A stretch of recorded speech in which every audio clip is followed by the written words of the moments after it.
Clavijo acusa al Gobierno de ocultarle información sobre el antivirus y Coalición Canaria advierte de consecuencias en el Congreso. El presidente de Canarias ha comparecido este miércoles en el Parlamento Autonómico a petición propia para volver a lanzar un órdago al Ejecutivo de Pedro Sánchez. Fernando Clavijo no se ha limitado a reiterar sus críticas, sino que va más allá al afirmar que había contagiados en ese buque cuando salieron de Cabo Verde y que lo sabían. 3 palabras resumen su posición. Teníamos razón. En su comparecencia, Clavijo acusa al Gobierno central de hurtarles información y pretender que las instituciones canarias asumieran la responsabilidad de una emergencia sanitaria que, a su juicio, fue gestionada por Madrid desde el principio.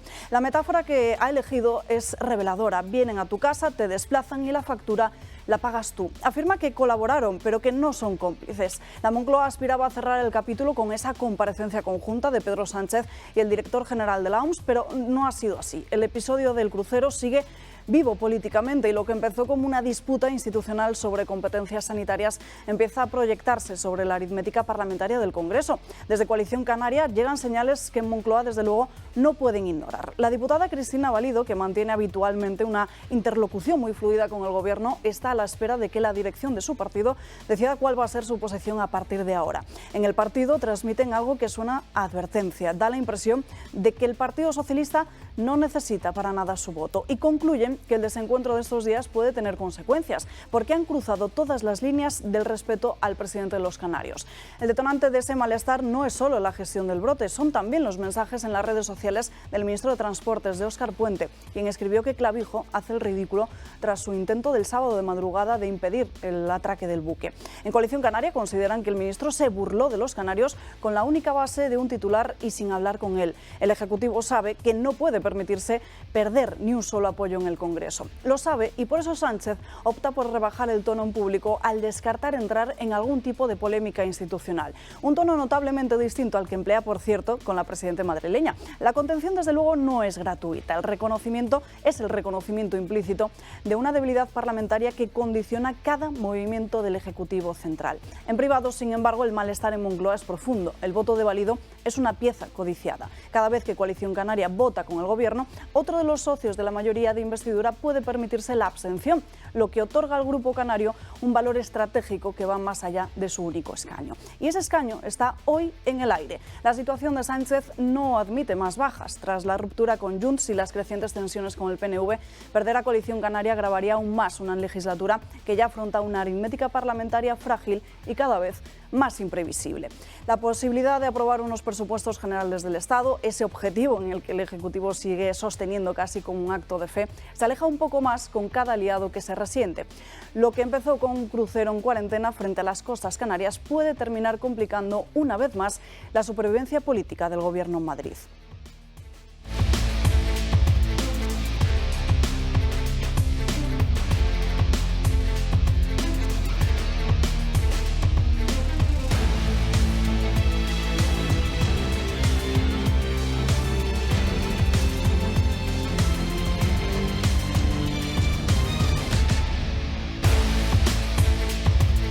Muy buenos días, arrancamos el programa de hoy en este miércoles día 13 de mayo, recordando que en el Santoral del Día celebramos San Pedro de Regalado y Bienaventurada Virgen de Fátima. Muchísimos asuntos encima de la mesa de los que hablaremos y debatiremos a lo largo de las próximas 2 horas, pero antes damos paso a una entrevista con la que vamos a empezar el programa de hoy. Luego pasaremos, como les digo, a esa mesa de debate, pero saludamos ya a Inmaculada Sanz, vicealcaldesa de Madrid. Muy buenos días. ¿Qué tal? Buenos días. Bueno, estamos en plena celebración, Semana Grande de Madrid, San Isidro este mismo viernes, un evento que concentra cada año a miles de personas que se acercan precisamente al Ayuntamiento para celebrar estas fiestas, también ese día en concreto. ¿Cuántos dispositivos, cómo es el dispositivo de seguridad que se va a llevar a cabo este año?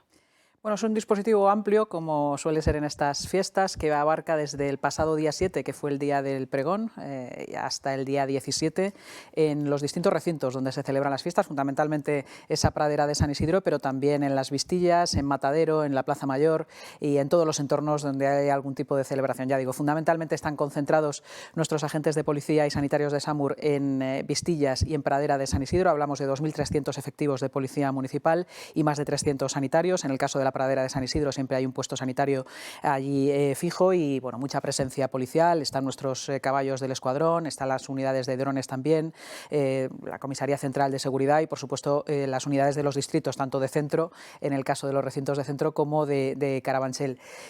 Como decimos siempre, suelen ser unas fiestas donde efectivamente se acumula muchísima gente, va muchísima gente, no solo madrileños, sino personas también que vienen de fuera a vivir estas fiestas con nosotros, y lo que deseamos es que se celebren con absoluta normalidad y que si hay cualquier tipo de incidente van a ver siempre o a un agente cercano o a alguien de personal de SAMUR Protección Civil que les pueda ayudar, pero sobre todo bueno, que vayan con ganas de pasarlo bien, de disfrutar, y ya digo, si hay cualquier incidente allí tendrán a los efectivos del Ayuntamiento de Madrid.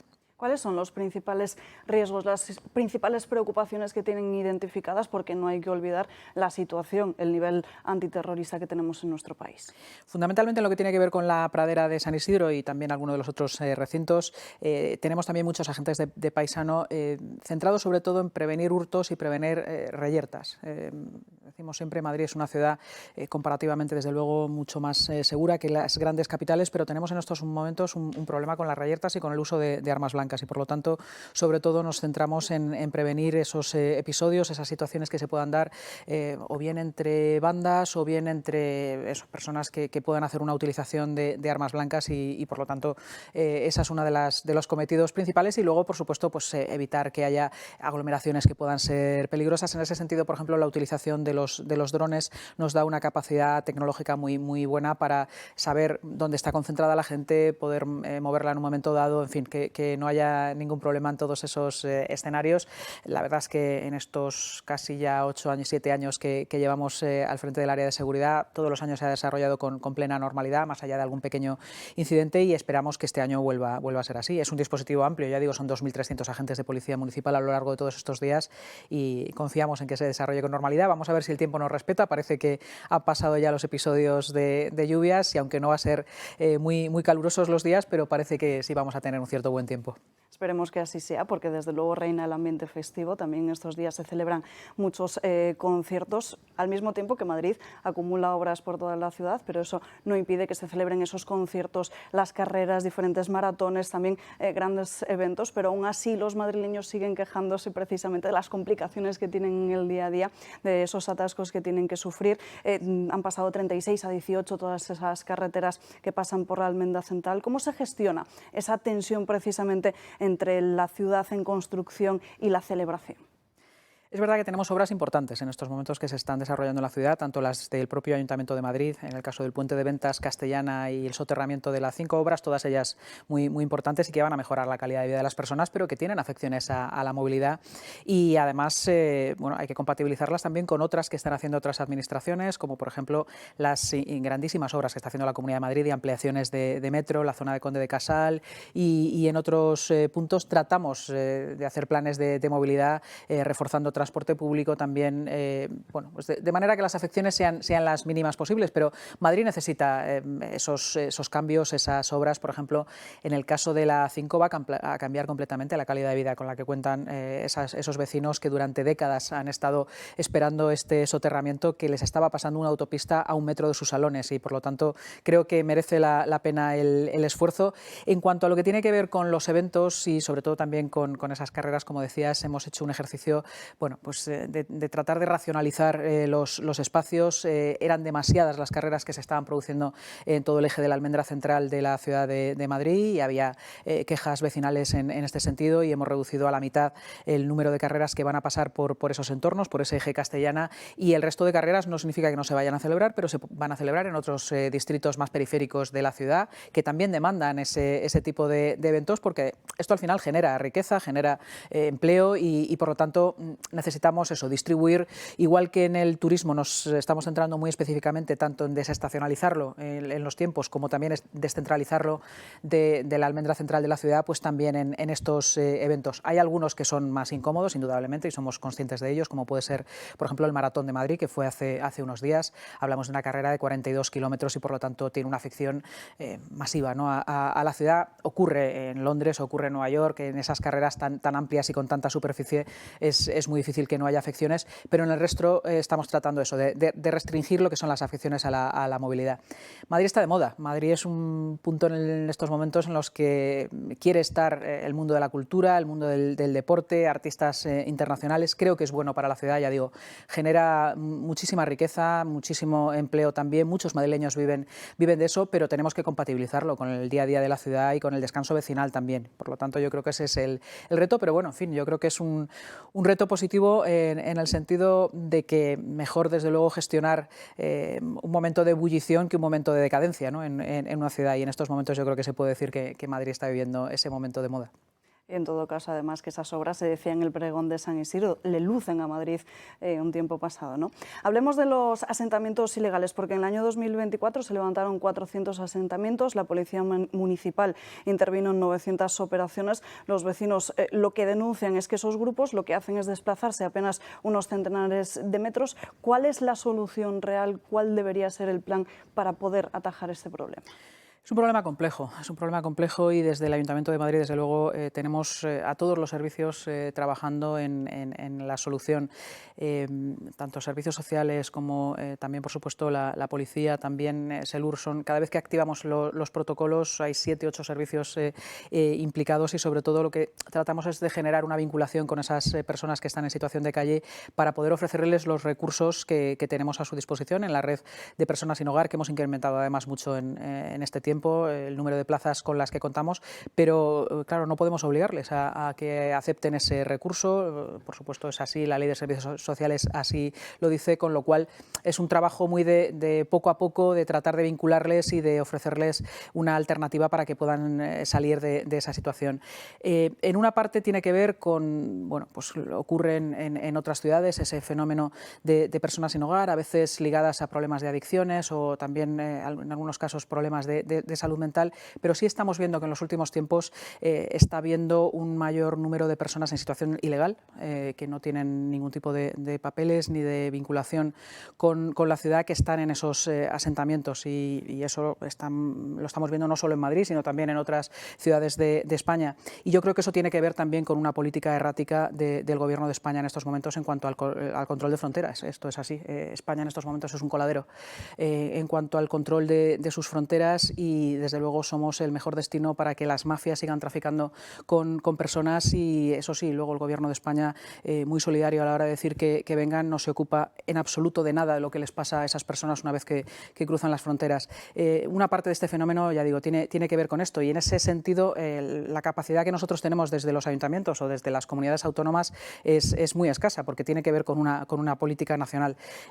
Vamos a seguir actuando, hemos levantado asentamientos muy importantes, yo sé de las quejas de los vecinos, pero en algunos casos con mucho esfuerzo estamos consiguiendo que no se vuelvan a reinstaurar y de verdad que lo estamos consiguiendo. Estamos sacando a personas también que estaban en esa situación de calle a procesos para que se puedan incorporar a un empleo, pero lo primero que necesitamos, insisto, es una política seria y no la que tenemos, lo estamos viendo también, por ejemplo, con la regularización, ¿no?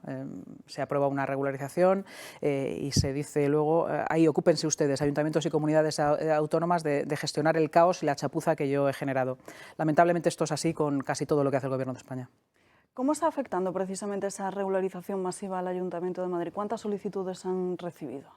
Bueno, hasta la fecha, los últimos datos de los que yo dispongo son en torno a 17.000 certificados de vulnerabilidad, los que se han pedido al Ayuntamiento de Madrid. Nosotros ya dijimos desde un primer momento que lo que íbamos es hacer certificados de vulnerabilidad a personas de las que tuviéramos una trazabilidad, de las que tuviéramos una historia social, conociéramos cuáles eran sus antecedentes sociales y estuvieran vinculados a nuestros servicios sociales. Lo que no íbamos a hacer es informes de vulnerabilidad de personas de las que no disponíamos de ninguna información, no teníamos ningún conocimiento y, por lo tanto, certificar una situación que ya digo, no conocemos.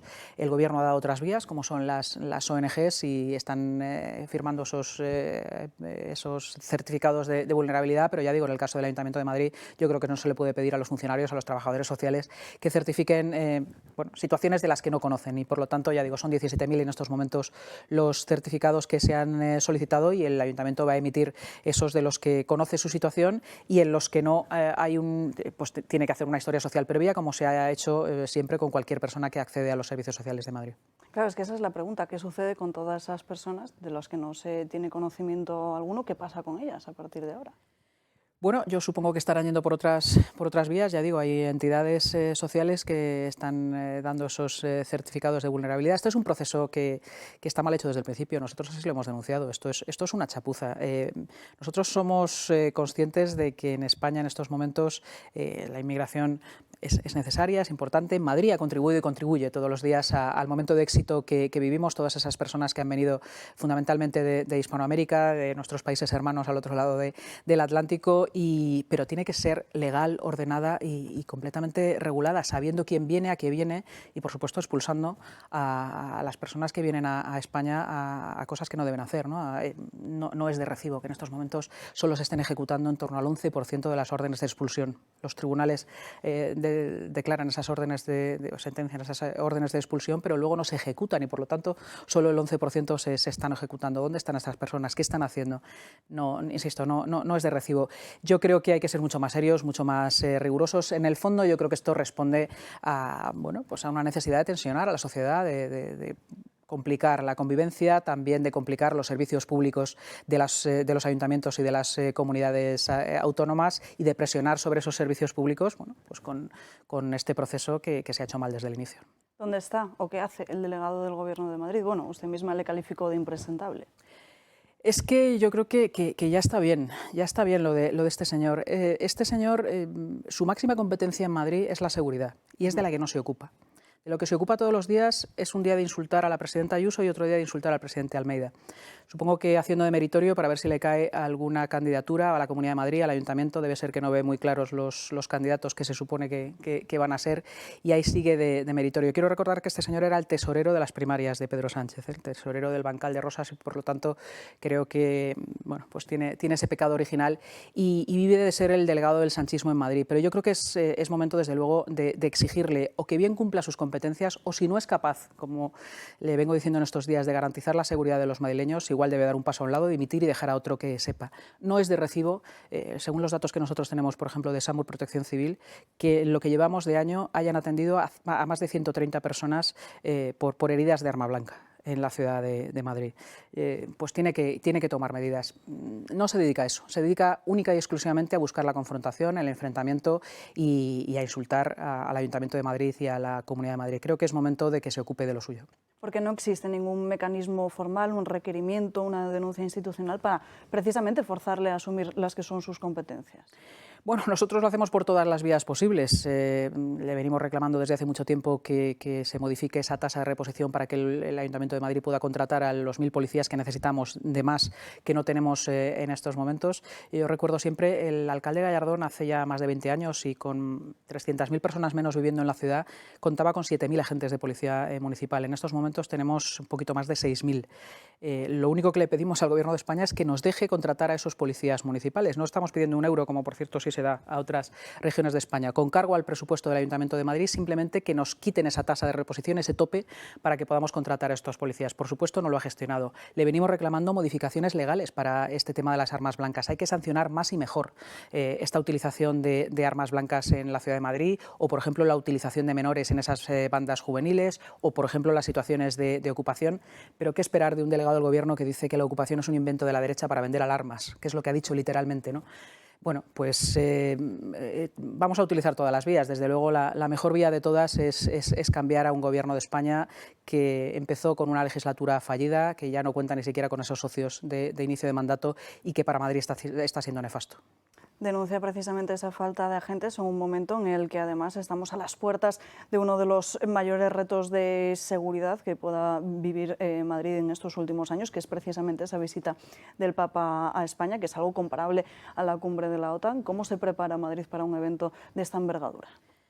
Madrid está acostumbrada a recibir estos grandes eventos y, por ejemplo, la cumbre de la OTAN fue un éxito, también con la complicidad y la paciencia de los madrileños, que tuvieron afecciones importantes a la movilidad esos días. También ahora va a haber algunas afecciones en los eventos centrales de esta visita del Papa, pero recibimos al Sumo Pontífice con emoción, la verdad, y muy contentos de que uno de sus primeros viajes haya querido que sea a España y específicamente a Madrid, una ciudad que él conoce bien porque ha estado aquí en varias ocasiones, años como prior de la Orden de los Agustinos en la ciudad.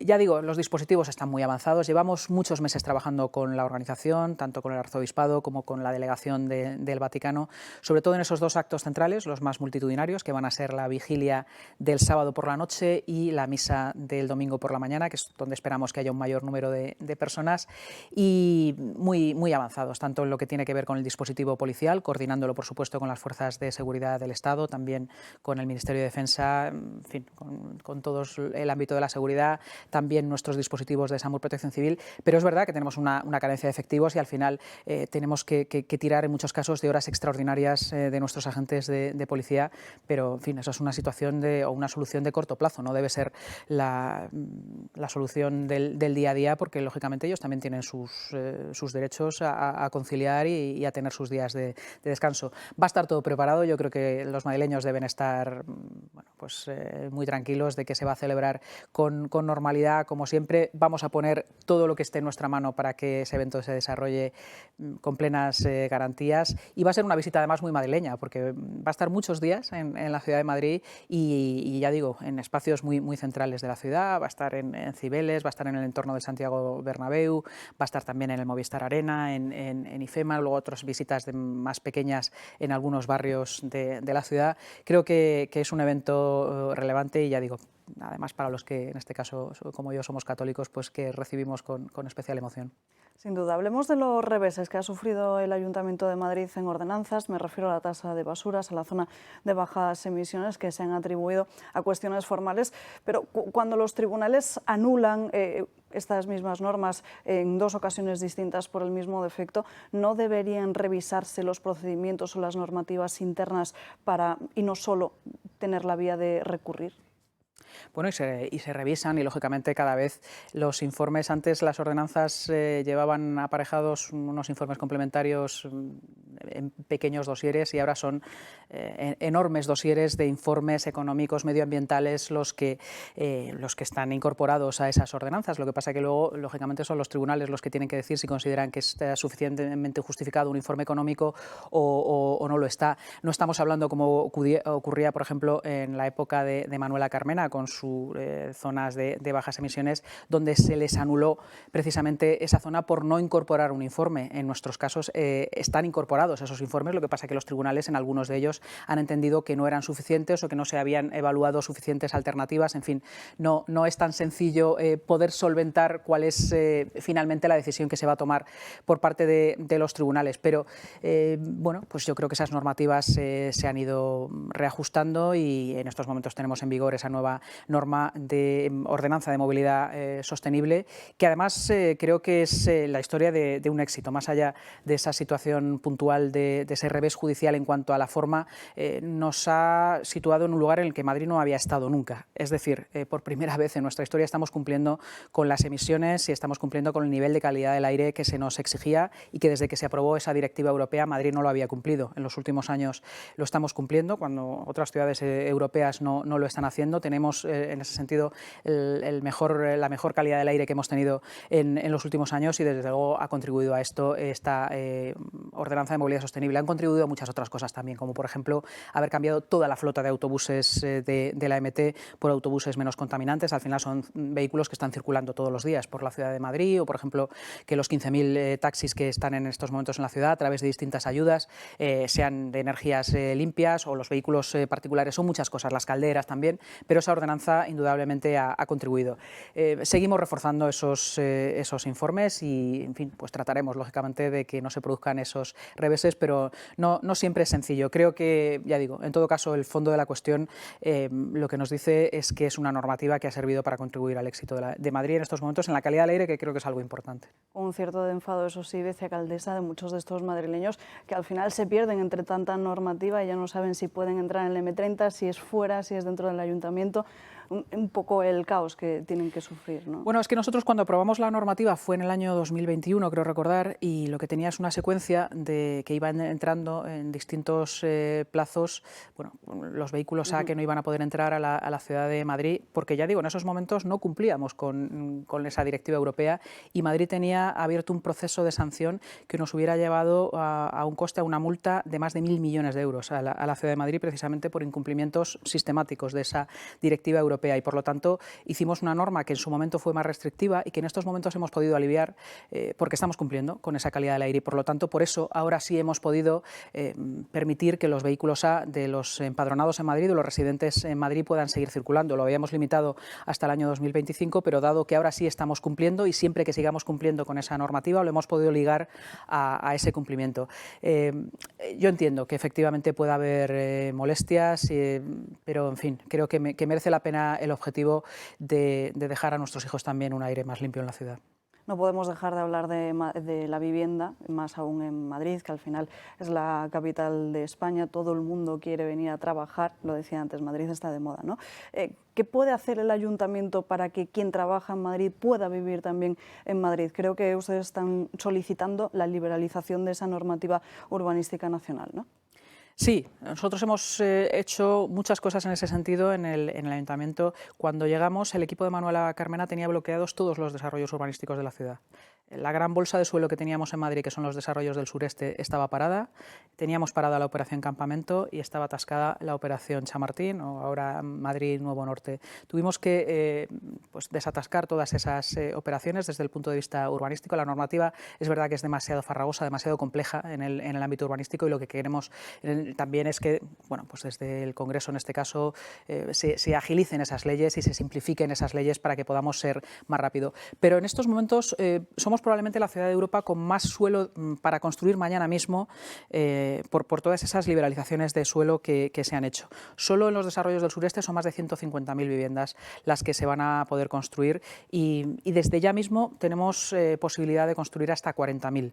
Se están incrementando las licencias, yo creo que es un dato importante que hemos dado en estos días. Se han incrementado en un 40% respecto al año anterior las licencias de construcción que se están dando, y lo que tenemos que hacer es combinar varias cosas. Por un lado, dejar al mercado privado que construya más rápido y que tengamos más oferta, y por otro lado nosotros desde el ámbito público seguir construyendo más viviendas asequibles también para las personas más vulnerables. Y hemos hecho una última cosa también, además de la colaboración público-privada en espacios o parcelas municipales, pero que luego puedan desarrollar privados, eso sí, topando el precio de alquiler para esas parcelas, pero últimamente hemos incorporado un programa que está funcionando bien, que es el que llamamos para rentas medias, en el cual nos dirigíamos a esa franja que ni podía acceder a la vivienda protegida ni estaba en estos momentos en condiciones de acceder a la vivienda libre por los precios, y por lo tanto hemos incrementado ese baremo de manera que puedan acceder a esos pisos en alquiler asequible. Hablamos de que no pagarán más de un 30% de las rentas familiares, pero incrementando para poder llegar a ese segmento de las clases medias, por así decir, que en estos momentos no estaban pudiendo acceder. Creo que lo más importante, desde luego, es liberalizar y simplificar la normativa, y importantísimo, fundamental, derogar una ley de vivienda nefasta, que está ahorcando el mercado del alquiler, porque esos topes de precios y sobre todo que un propietario tenga el miedo de que si ante un impago no puede recuperar su vivienda es lo que está haciendo que el mercado al final se estrangule y se cierre. Necesitamos que esa ley se derogue. Lamentablemente no parece que este gobierno lo vaya a hacer, por eso, pues como decía antes con otras cuestiones, lo que necesitamos es un cambio de rumbo a nivel nacional. Bueno, usted ha sido jefa de campaña de Almeida hasta en 2 ocasiones, es su número 2 en el ayuntamiento. No sé si puede garantizar que se va a presentar a la reelección en el año 2027.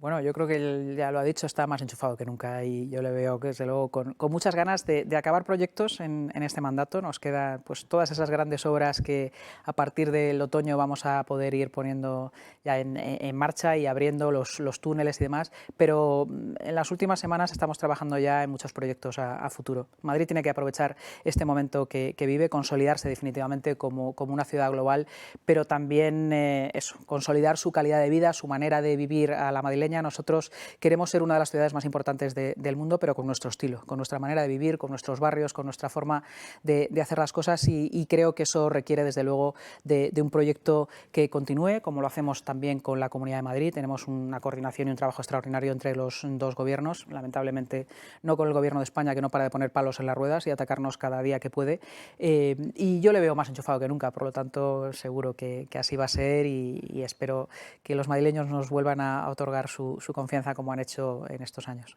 Y si no fuera así, porque usted lleva ya 8 años en Cibeles, no sé si se vería preparada para dar ese salto. Yo estoy, la verdad, que feliz, encantada de ser la vicealcaldesa de esta ciudad.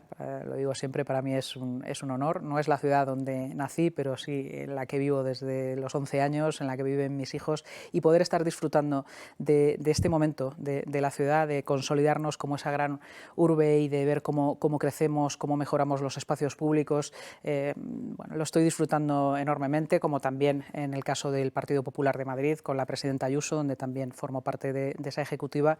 Estoy encantada donde estoy y el alcalde, pues ya digo, si los madrileños nos otorgan su confianza, yo creo que vamos a tener por delante este año que nos queda y otros 4 más.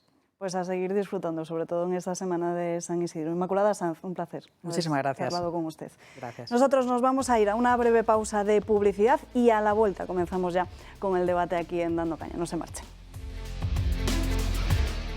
¿Tienes problemas para conciliar el sueño? ¿Te despiertas varias veces por las noches y te levantas cansado? Dormir mal afecta a tu estado de ánimo y a tu salud.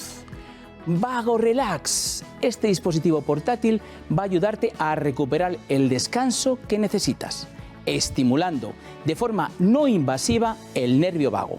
¿Cómo lo hace? Muy fácil. Tan solo colocando 2 pincitas en los lóbulos de la oreja y en sesiones de 20 minutos vas a conseguir estimular este nervio clave en la regulación del estrés y la relajación. No lo dudes, si quieres tener un sueño reparador, llama al 973-0101. Vago Relax, 973-0101. Tu salud te lo agradecerá.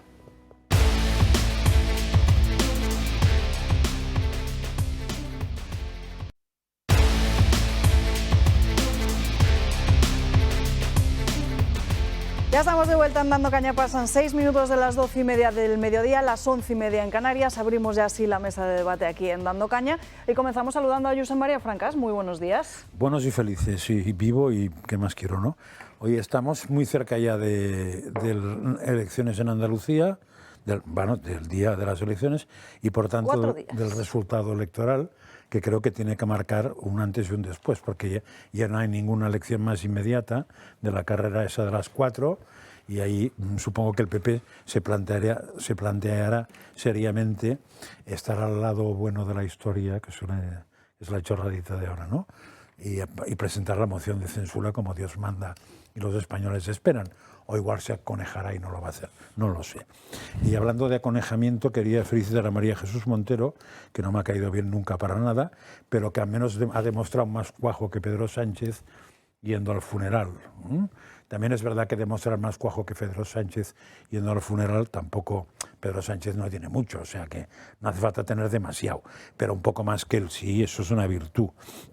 Es muy interesante de que el PSOE está haciendo en la campaña de Andalucía, ha lanzado, creo que esta mañana o ayer por la tarde, como hizo en Castilla y León, un audio, una llamada de estas, lo que podríamos llamar un spam, asustando sobre el tema de sanidad. Es interesante porque el PSOE gobierna en España, el gobierno está empeñado en que el spam sea multado y aniquilado de los teléfonos españoles y en simultáneo él usa el spam para hacer propaganda. Una vez más, un motivo de coherencia absolutamente socialista. Y por último, el último comentario, lo de María Jesús Montero, que tenía una de cal, una de arena, es lo de accidente laboral, evidentemente, es una vergüenza que lo haya pensado, si además de pensarlo lo ha dicho, son 2 vergüenzas, pero hay otra cosa, probablemente la que va a tener un accidente laboral electoral va a ser ella este domingo. Electoral.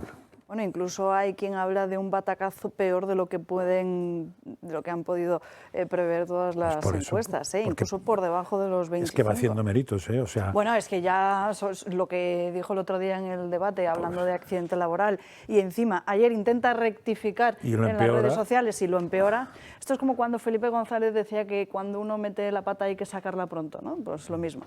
En fin, Ignacio de Oces, muy buenos días, ¿qué tal estás? Buenos días, Alba, encantado de estar aquí. Para mí es un privilegio estar, ya lo sabes.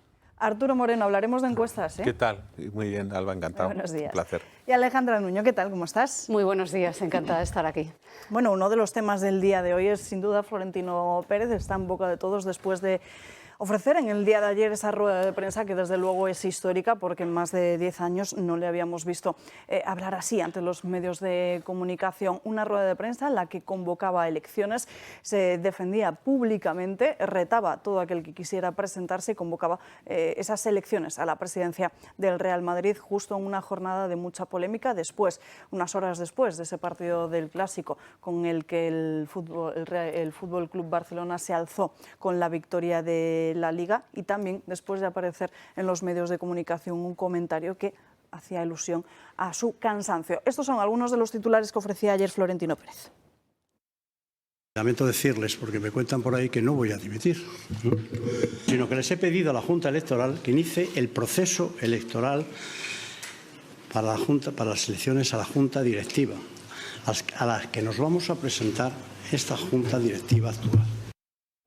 Bueno, esas eran las palabras de Florentino Pérez que han dado para muchos debates a lo largo de estas últimas horas. No sé si hay alguien en la mesa que quiera hacer algún comentario al respecto, Arturo. Bueno, yo creo que Florentino Pérez es un tipo muy admirable en muchas cosas, ¿no? Es lo que llamarían los americanos un winner, ¿no? Es decir, ha conseguido 66 títulos en los 26 años que lleva de presidente del Real Madrid, al frente de la gestión me refiero. Y ha ganado 7 Copas de Europa y 7 ligas, ¿no?, de fútbol, que es un palmarés verdaderamente pues, muy significativo, ¿no? A mí me parece lo de convocar elecciones y afrontar la crisis, me parece una decisión valiente. Ojalá que Pedro Sánchez y toda esta gente que nos gobierna aprendiesen de él. Es decir, hay que dar una salida, es decir, después de unas décadas muy brillantes por parte de la dirección de Florentino Pérez y del Real Madrid, pues ahora mismo, quiero decir, posiblemente ha sido la peor temporada en muchos años, ¿no? Ha sido una temporada muy desafortunada, con decisiones probablemente arriesgadas y equivocadas. Pero de eso a decir que, como han mantenido algunos periodistas, que el Madrid está en una descomposición, que el club se encuentra en una crisis de prestigio, de no sé qué, pues me parece absolutamente exagerado, que no van a ir por ahí no van los tiros. Yo creo que el Madrid necesita hacer dos cosas. Uno, por supuesto, recuperar el espíritu del Madrid, que es no rendirse nunca, y lo dice un atlético, ¿no? Yo no soy del Real Madrid, que no rendirse nunca, el saber ganar y el saber perder, pero luchar siempre hasta la extenuación. Y luego, en segundo lugar, recuperar también la cultura de la cantera, ¿no? O sea, se necesitan Casillas, Raúles, gente de este tipo, Carvajal, gente que han dado muchas tardes de glorias a Florentino Pérez. Y yo, desde luego, indudablemente la rueda de prensa de ayer no fue quizá donde mejor estuvo Florentino, pero yo creo que a la gente hay que reconocerla por la trayectoria, y la trayectoria de Florentino Pérez al frente del Real Madrid es una trayectoria de éxitos. Ha dejado un estadio verdaderamente sensacional, y una situación económica muy despejada, y un club que ha ganado muchos títulos. Es decir, yo creo que se merece, por supuesto, consideración y respeto, y me parece valiente su apuesta por convocar elecciones. Y muchas más tardes gloriosas. Muchas más tardes gloriosas. Francas. Intentando ser más respetuoso con ese tema que con otros. Por ser del Barça, matices. Ha dejado un estadio, ha dejado un problemón por el tema del sonido.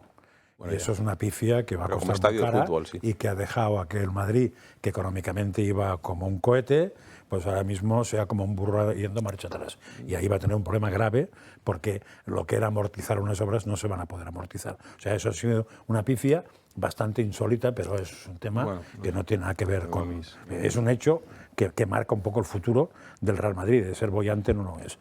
A ver, yo ayer vi una trampa, y la trampa es las elecciones. Pero claro, aquí parece que esas elecciones se puede presentar cualquiera. Es mentira, ¿eh?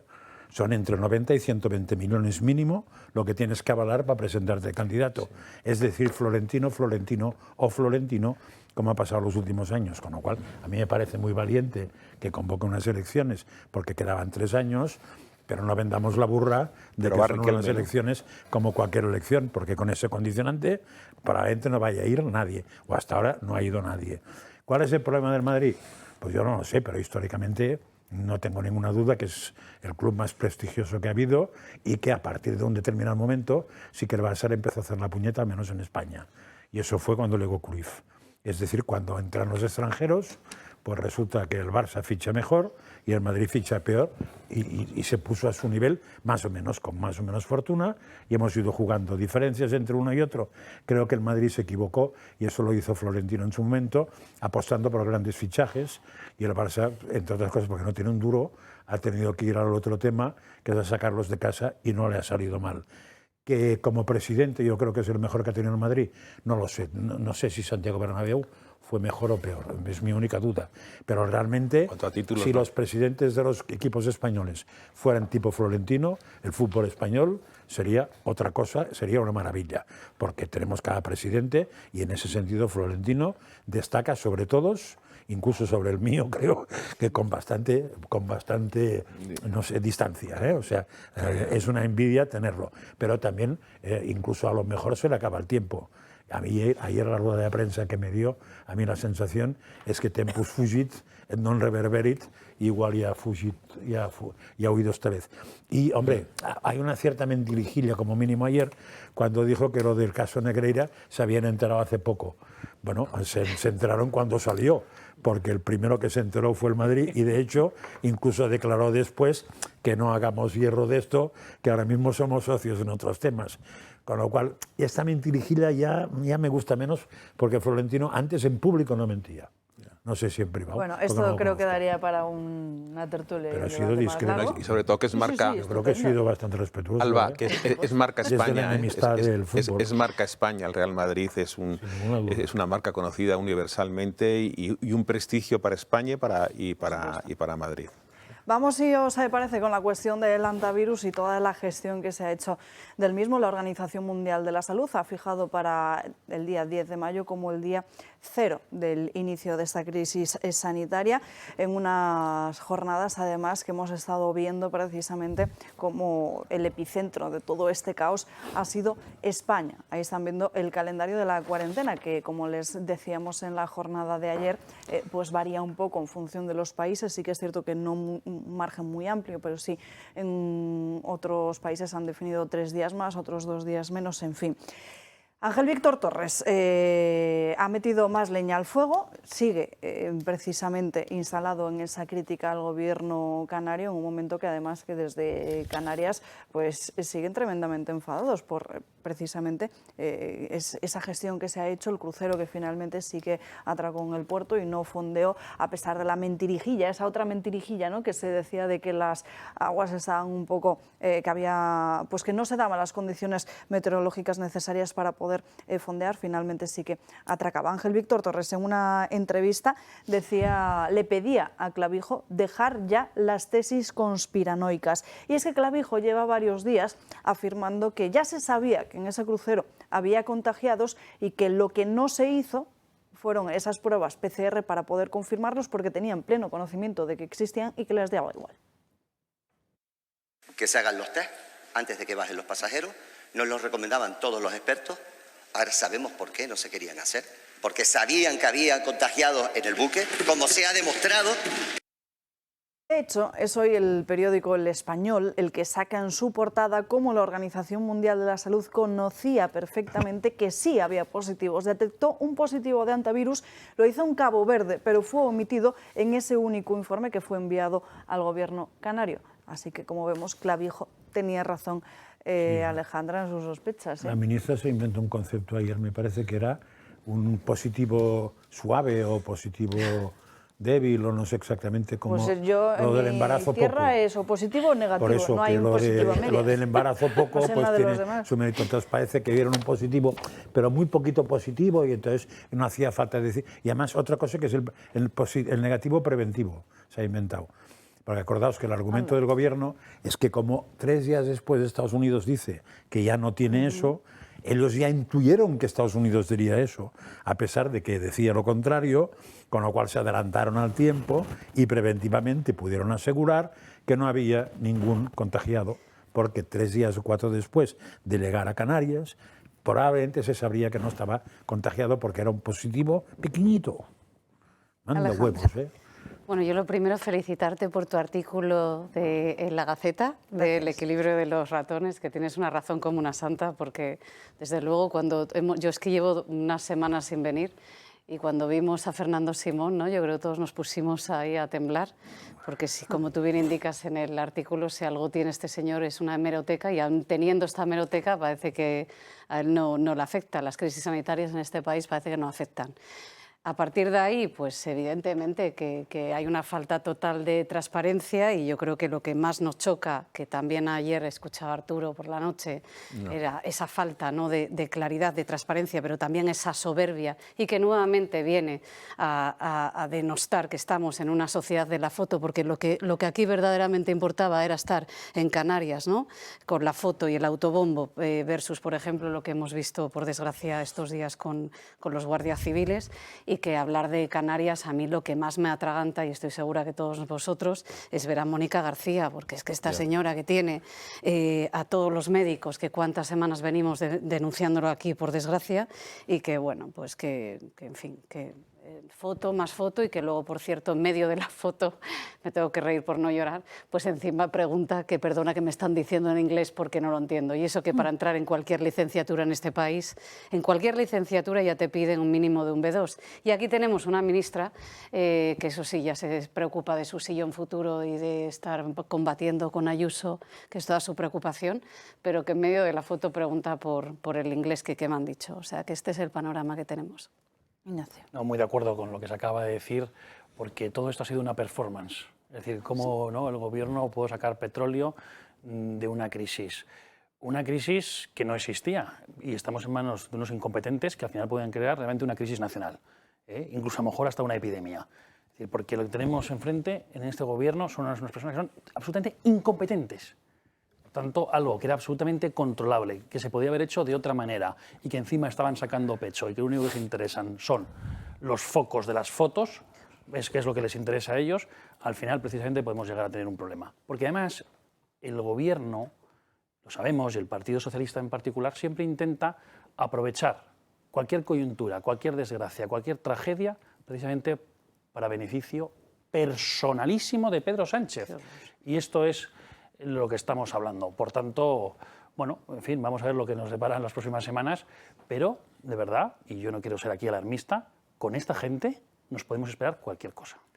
Arturo. Este gobierno solamente piensa en la propaganda, en la narrativa épica, ¿no? Se pone como ejemplo de un humanitarismo internacionalista, ¿no?, y que bate todos los récords, lo mismo tal, me parece absolutamente fuera de la realidad, como han dicho mis compañeros. Aquí lo que hace el gobierno es guionizar la performance que ha dicho Ignacio, una realidad trastocada de la que intenta sacar partido, ¿no? Pero detrás de eso yo creo que hay una comunicación absolutamente opaca, la falta de transparencia que decía Alejandra, que unos gravísimos fallos funcionales y siempre la propaganda como método y como coartada, ¿no? En fin, a mí me parece que lo que ha dicho el presidente de Canarias, es decir, otra persona que dice que se siente engañada por Sánchez, bienvenido bienvenido al club, ¿no? Es decir, porque dice Clavijo, Canarias solo pedía respeto y dignidad y ha recibido mentiras y ocultación. Bueno, pues como millones de españoles, ¿no? Pero Sánchez, que está en la performance, que está en la representación, que está en la guionización de la situación, con el director general de la Organización Mundial de la Salud, dice: España funciona cuando apuesta por la ciencia, la cooperación internacional y las instituciones multilaterales, ¿no? Es hora ya de desterrar. El mundo no necesita más egoísmo ni más miedo. Es decir, qué grandes frases, que vacías de contenido, intentándolo que esto sea, como decía el etíope este, que es director de la OMS, que España era un ejemplo para el mundo de compasión y de no sé qué, no sé cuántos. Esa es la imagen que está cultivando este señor, y son unos cobardes porque han ido a Canarias y no han querido ir a Huelva, porque el guión era mejor. El guión tenía efectos especiales. Había gente con trajes de buzo. Había ahí una especie, una cosa que además que no tiene ningún... es decir, tampoco me parece una operación ni muy arriesgada ni muy brillante el llevar a la gente del barco del crucero a unos botes y sacarlos a tierra, que tampoco me parece que es una operación de destruir el armamento nuclear iraní, ¿no? O sea, que estamos hablando de cosas tal. Pero todo le quieren dar siempre un toque en sus decisiones improvisadas, pues épico, y la propaganda, la adulteración de la realidad, ¿no? Que la deslealtad, la falta de coordinación, etcétera, y sobre todo la comunicación opaca, no sé. Francas. A ver, yo creo que cada vez está más claro que este gobierno sabe, si algo sabe, es sacar de la crisis una oportunidad, pero no en el sentido que lo entendemos todos, sino un poco distinto. Es decir, de la crisis saca una oportunidad para hundir al contrario, véase la gota fría en Valencia, o una oportunidad para beneficio propio, para promocionarse, véase el puñetero virus esto. Ayer escuché una entrevista muy interesante a un catedrático emérito retirado del tema de virología y todo eso, de Canarias, que contó cómo él, como profesor canario, ha formado a varios médicos de los que están en el hospital del tema en Cabo Verde, y que el hospital de Cabo Verde es perfecto, vamos, no tiene ningún problema y tiene la capacidad, hombre, no es Canarias, pero con médicos y con poca gente que tienen ahí, tienen la capacidad de resolver el 1 o 2 casos que se habrían podido dar. También explico que en Cabo Verde el aeropuerto se llama aeropuerto internacional porque es internacional, es decir, que los grandes aviones pueden parar perfectamente, baja la gente, no se cae, no pasa nada. O sea, que tenía las mismas características que Canarias, ¿eh?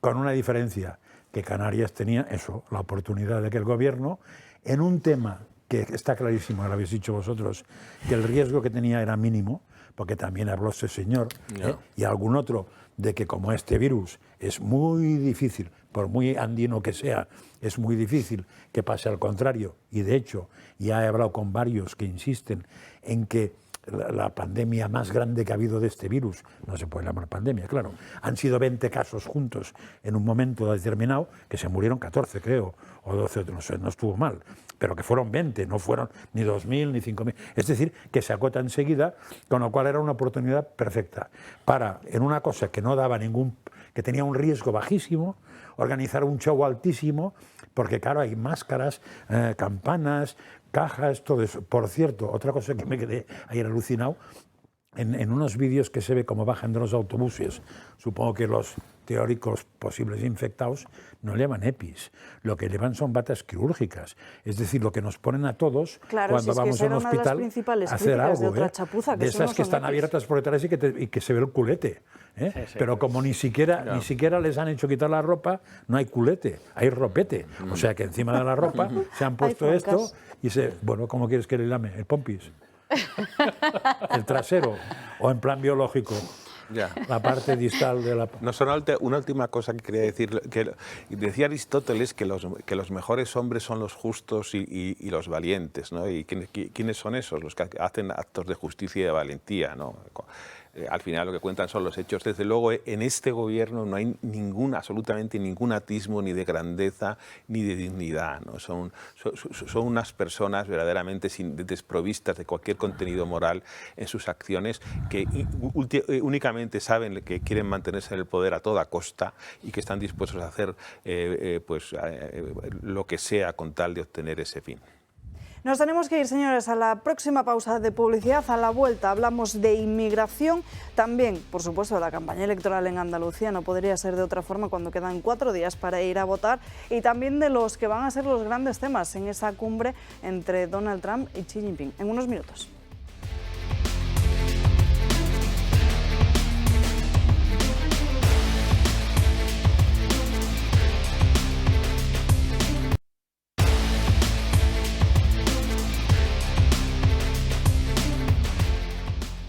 Cuando nos dicen estamos regularizando delincuentes, un dato, el 38% aproximadamente de las personas que se van a regularizar son menores de edad. O sea, 3 o 4 personas de cada 10 son menores de edad. Estas palabras desmienten completamente el relato del Gobierno y lo acaban de escuchar. Es un vídeo que hoy publica además OK Diario en línea con lo que se ha ido difundiendo en estos últimos días. Vamos a hablar de esta regularización de inmigrantes y la situación que estamos viviendo en nuestro país. Tenemos conexión en directo con Rubén Pulido, que es nuestro experto en inmigración y probablemente una o si no la única persona que sabe precisamente en España sobre esta materia. Rubén, muy buenas tardes. Muy buenas tardes, Alba. Bueno, muy preocupados leyéndote en la Gaceta durante todos estos días porque los inmigrantes están amenazando directamente con el corte de carreteras. Así es, está ocurriendo en Guardamar del Segura, en Alicante, pero es un episodio que no es aislado. Ya se dio el año pasado también en un centro de acogida de Canarias. Cuando no se les atiende las necesidades que ellos ponen encima de la mesa, pues actúan de esta forma, de forma amenazante, amenazando con cortar carretera, amenazando con manifestaciones, incluso en algunos momentos, pues este tipo de manifestaciones termina con agresiones al propio personal de estos centros de acogida. Ocurrió en Canarias y ha estado a punto de ocurrir también en Guardamar del Segura si no llega a haber sido por una rápida actuación policial. Todo esto ha obligado a un dispositivo de la Guardia Civil a poner un dispositivo de la Guardia Civil en las nacionales cercanas a ese centro de acogida por temor, ¿no?, de que aquello pueda ir a más y de que se puedan ver afectadas pues muchas personas que pasan cada día por la carretera cercana al centro para ir a trabajar en una u otra dirección. Es una nacional la que está allí en ese centro de acogida, bastante transitada, y entonces esto está obligando a eso, ¿no?, a que haya allí agentes de forma permanente por temor a que estas amenazas se puedan llegar a cumplir y que terminen bloqueando pues el paso de vehículos. Lo que nadie entiende, Rubén, es cómo incluso en las redes sociales, creo que se ha viralizado durante todos estos días, como un inmigrante pakistaní está precisamente relatando cómo con antecedentes penales y policiales en España puede precisamente hacer los trámites para esa regularización. Es que es incomprensible. No, y no solo lo están haciendo los pakistaníes, sino casi todas las nacionalidades que están entrando en este cupo. Sí que es cierto que, por ejemplo, los pakistaníes no paran de presentar denuncias por pérdida de documentos. Claro, son pakistaníes que están llegando desde Portugal, son pakistaníes que están llegando desde Francia, Alemania, incluso desde Reino Unido se han detectado llegadas de pakistaníes que vienen aquí al calor de esta regularización.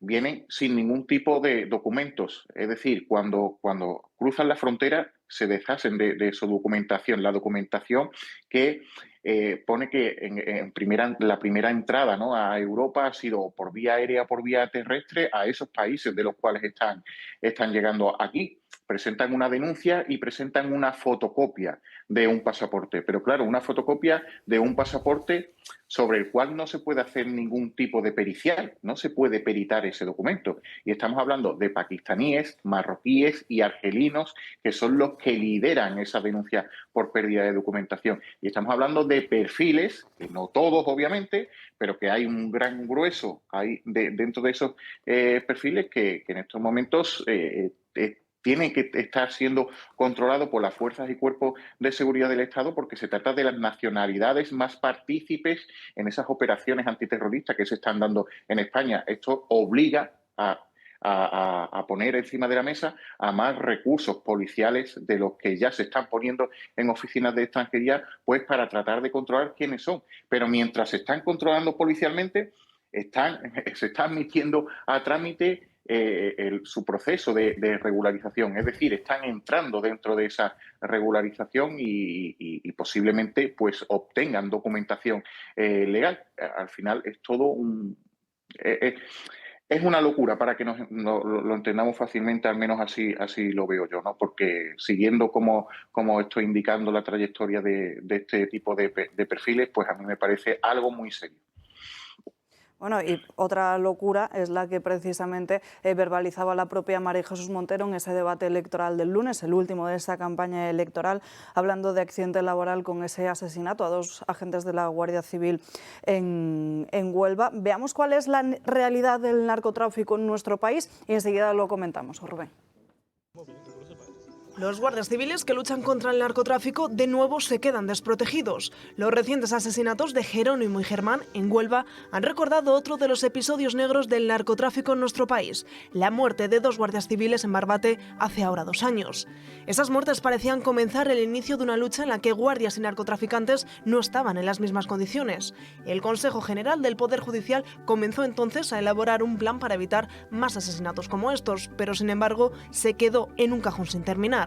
Ahora, la Audiencia Nacional pide asumir causas como la de estos 2 agentes fallecidos y ha remitido una propuesta al Consejo General del Poder Judicial para poder ampliar sus competencias sobre el narcotráfico. También en el olvido ha quedado la reivindicación que llevan años pidiendo de reconocer a los guardias civiles como profesión de riesgo. Un reconocimiento que supondría, por ejemplo, mejoras salariales, una jubilación anticipada, mejorar sus condiciones laborales, pero sobre todo una mayor protección en caso de accidentes o enfermedades. Una decisión compleja, pero para la que parece no estar dispuesto a dar el primer paso el Gobierno.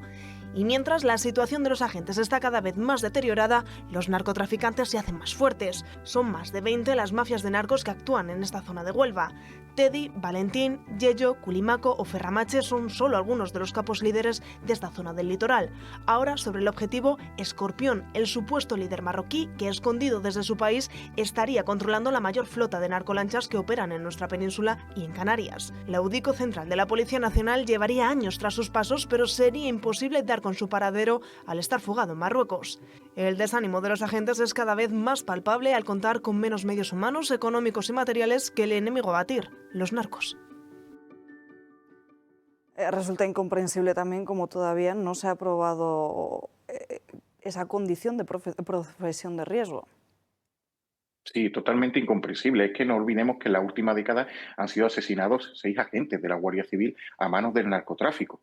Narcotráfico que se da en Huelva, que se da en el Estrecho, que se ha trasladado también a Almería, que se está dando en Canarias. También el litoral malagueño sufre las consecuencias del narcotráfico. Y estos guardias civiles no solo no se les reconoce como profesión de alto riesgo, sino que tienen que actuar con unos medios que están actuando. El propio Servicio Marítimo de la Guardia Civil está actuando con embarcaciones que tienen ya, los motores tienen más de una década y son embarcaciones que tienen que ser sometidas a mantenimiento de forma constante porque no funcionan correctamente. Y esos son los medios que tienen los agentes de la Guardia Civil. Y el ministro del Interior pues no quiere dotar de más recursos todas esas áreas, todos esos puntos calientes del narcotráfico, no quiere enviar ni recursos humanos ni recursos logísticos. Y con los medios que tienen ahora mismo los agentes de la Guardia Civil no pueden hacer no pueden luchar contra todo esto. Y no nos olvidemos también de una cosa, que tenemos un Estado, tenemos un narcoestado frente a costas españolas, que es Marruecos, que es el que está tolerando también en gran parte que se dé toda esta situación. Y nadie habla tampoco de eso, ni en el gobierno, ni por parte de otras formaciones políticas. Por ejemplo, el Partido Popular, tampoco se señala al régimen marroquí, que es uno de los principales causantes de que se estén dando este tipo de situaciones, porque lo es el gobierno español permitiendo esto y no luchando de forma determinante contra ello, pero también lo es ese narcoestado que permite de forma constante no solo que se oculten allí los líderes del narcotráfico, sino que salgan impunemente cada vez que a ellos les viene en gana, ¿no? Y también hay que señalar eso y también hay que señalar a ese país que está permitiendo que todas esas toneladas de hachís y de cocaína salgan todos los años desde el litoral marroquí. Rubén Pulido, muchísimas gracias por atender a nuestra llamada, por estar con nosotros en directo. Un fuerte abrazo. Nada, un placer siempre. Fuerte abrazo. Nos acompaña ya en esa mesa don Julio Eriza. Muy buenos días. Hola. ¿Qué tal estás? Pues aquí estamos otra vez. Aquí seguimos. ¿Cómo viste ayer a Florentino Pérez? ¿Cómo vi a Florentino Pérez? Hombre, no puedes pues estar aquí y no me sentí preguntarte. reflejado en él. Sí, o sea, es un hombre al que... ¿En qué de todas las cosas? Bueno, yo creo que se dicen muchísimas cosas de él que son falsas. Directamente falsas.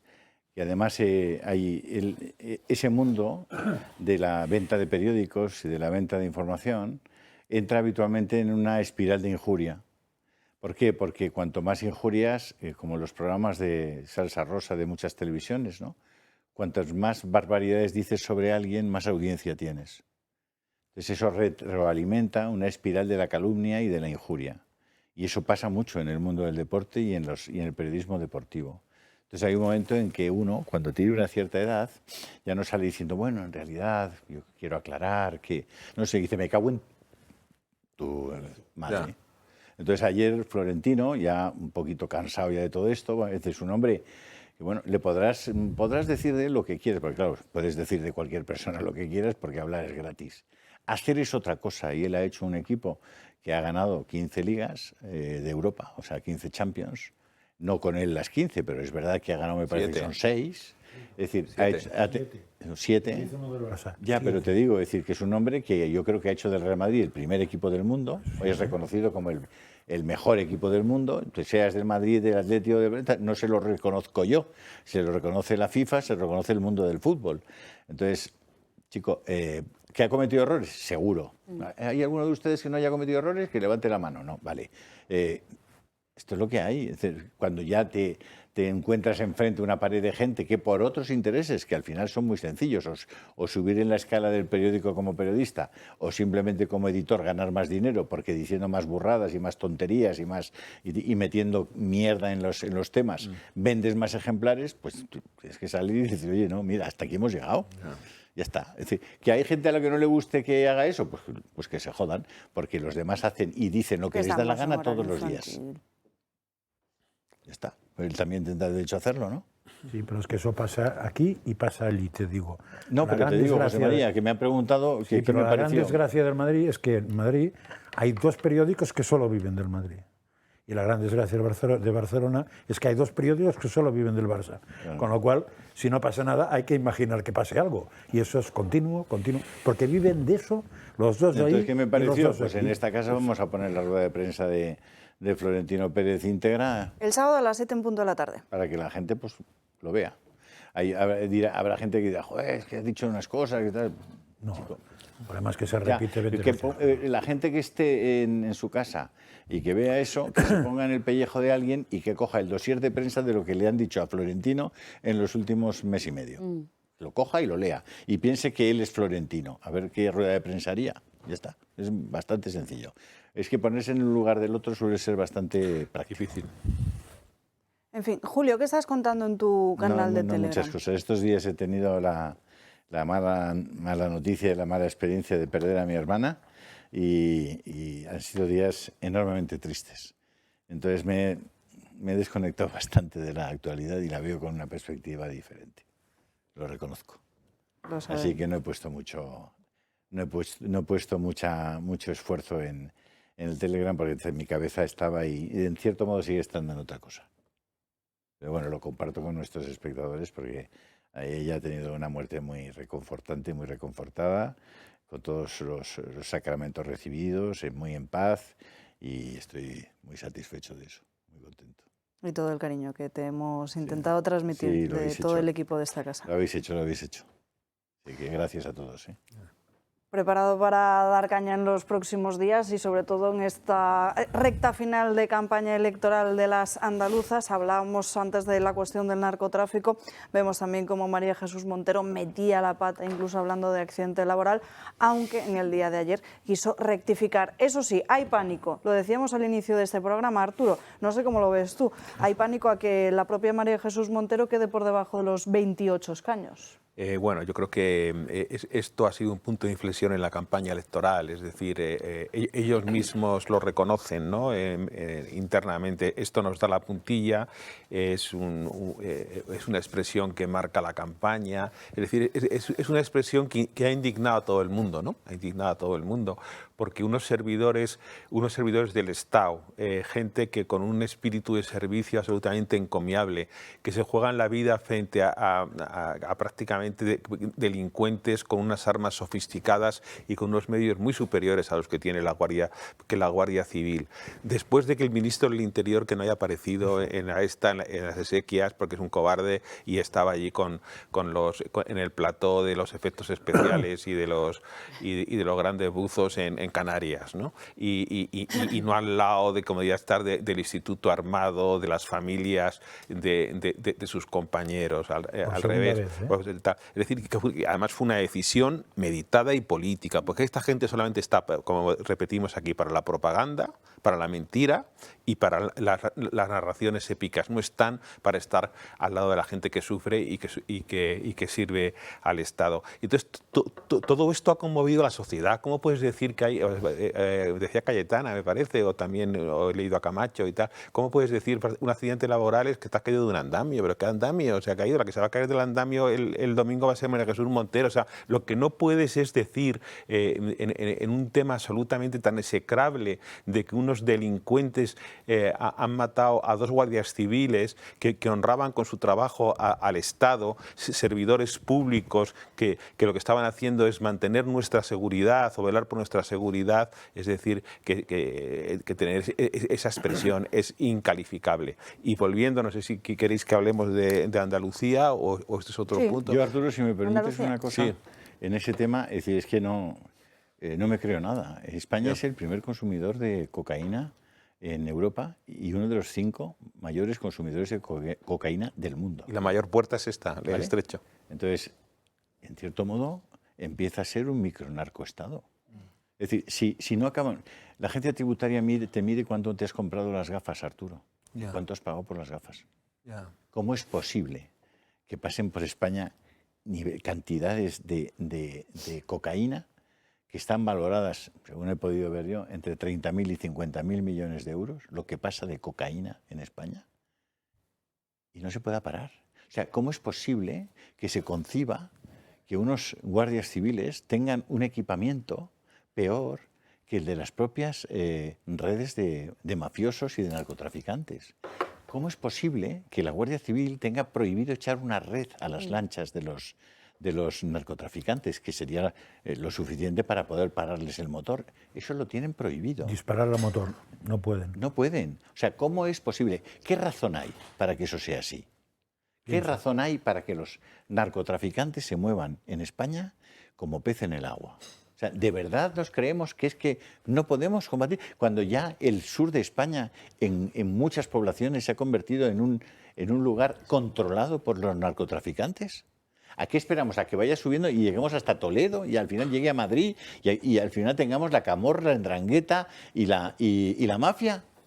Y además los libaneses, los albaneses, los rusos, los chinos, Pero vamos a ver, o sea, Marlaska, ¿qué haces en el Ministerio del Interior? Totalmente. Pero ¿cómo no te has ido a tu casa? Ya.